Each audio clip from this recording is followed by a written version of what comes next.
एक समय की बात है, एक गांव में एक सेठ सेठानी रहते थे। वह बहुत धार्मिक प्रवृत्ति के थे। वह दोनों गणेश भगवान के अनन्य भक्त और जरूरतमंदों की सेवा में हमेशा तत्पर रहते थे।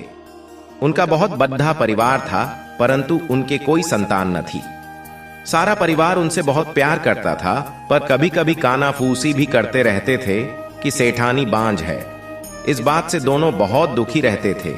एक समय की बात है, सेठ सेठानी गणेश भगवान के मंदिर में पूजा कर रहे थे। पूजा करने के बाद वह मंदिर से बाहर आए कि मंदिर की सीढ़ी पर 4-5 साल का बच्चा बैठा रो रहा है। सेठ जी ने चारों तरफ देखा कि बच्चे के माता पिता कहीं आसपास होंगे, परंतु उन्हें कोई भी दिखाई नहीं दिया। वह उस बच्चे को पुजारी के पास ले आए और बोले, बाबा, यह बच्चा अकेला है, इसके माँ बाप कहीं दिखाई नहीं दे रहे हैं। शाम हुई तो पुजारी जी बोले, सेठ जी, आप इस बच्चे को घर ले जाइए। यदि कोई इस बच्चे को खोजता हुआ आएगा तो मैं उसे आपके घर भेज दूंगा। सेठ सेठानी खुशी खुशी उस बालक को अपने घर ले आई। जब कई महीनों तक उस बालक को कोई भी लेने नहीं आया, तो सेठानी ने उस बच्चे को गोद लेने का मन बना लिया और गांव के सरपंचों की सलाह से गोद ले लिया। उस बच्चे का नाम गणेश रख दिया। ऐसे ही कई वर्ष बीत गए। एक दिन एक ठग पति पत्नी उस गांव में आए और गणेश भगवान के मंदिर के सीढ़ियों पर जा बैठे। वह दोनों उस गांव के सबसे अमीर आदमी को ठगने की योजना बनाने लगे। तभी पुजारी जी उन्हें सीढ़ियों पर बैठा देखा तो पूछा, क्यों भैया, यहां किस कार्य से बैठे हो? उन दोनों ने कोई जवाब नहीं दिया। तब पुजारी जी ने कहा कि आपका बच्चा खो गया था क्या? दोनों ठग पति पत्नी एक स्वर में बोले, हाँ हाँ, मेरा बच्चा खो गया है। पुजारी ने पूछा, कितने समय की बात है? वह दोनों अनजाने में बोले, यही कोई 4-5 साल की बात है। पुजारी जी बोले, उदास मत होइए, यहीं इस गांव में एक सेठ के घर में बच्चा है, वही ठाट बाट से पल रहा है। पुजारी जी उन दोनों को सेठ जी के घर ले गए। तब सेठ सेठानी को पता चला कि गणेशा के असली माता पिता आ गए हैं। दोनों बहुत दुखी हो गए, फूट फूट कर रोने लगे।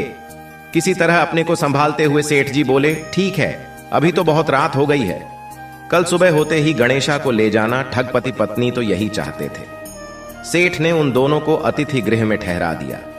अब दोनों चोरी का योजना बनाने लगे। इधर अपने से जुदा होने के गम से सेठ सेठानी को गम सता रहा था, जिसके कारण उन्हें नींद नहीं आ रही थी। इधर ठग सभी कमरों की तलाशी लेने लगे। तलाशी लेते हुए तिजोरी वाले कमरे में पहुंच गए। आवाज सुनकर घर के नौकर की नींद खुल गई। तब नौकर ने देखा कि दोनों अतिथि तिजोरी वाले कमरे में कुछ खोज रहे हैं। नौकर ने यह सब भांप लिया और बाहर से कमरे का दरवाजा बंद कर दिया। फिर जोर जोर से चिल्लाने लगा, चोर चोर। घर के सभी सदस्य इकट्ठे हो गए। सेठ जी ने दरवाजा खोलकर देखा तो कहा, ये दोनों तो चोर हैं, हम इन्हें गणेशा को नहीं देंगे। ठगों को अपनी योजना विफल होती दिखी तो दोनों जिद पर अडिडिड आ गए और कहने लगे, गणेशा मेरा बेटा है। सेठ जी बोले, तुम दोनों चोर हो, हम तुम्हें गणेशा नहीं देंगे। तब यह बात सरपंच तक पहुंच गई। फिर सरपंच ने एक शर्त रख दी, दोनों पक्ष को सभा में आमने सामने खड़िड्ढा किया। अब दोनों माताओं को आदेश दिया, आप दोनों सूर्य देव के सामने खड़िड्ढे हो जाए। यह किसके स्तन से गणेशा के मुंह में दूध की धार जाएगी, बच्चा उसी का माना जाएगा।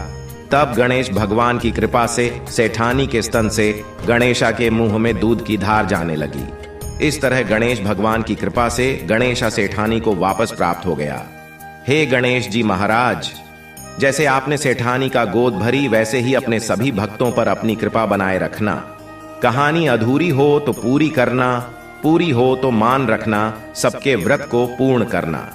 प्रेम से बोलो गणेश भगवान की जय हो।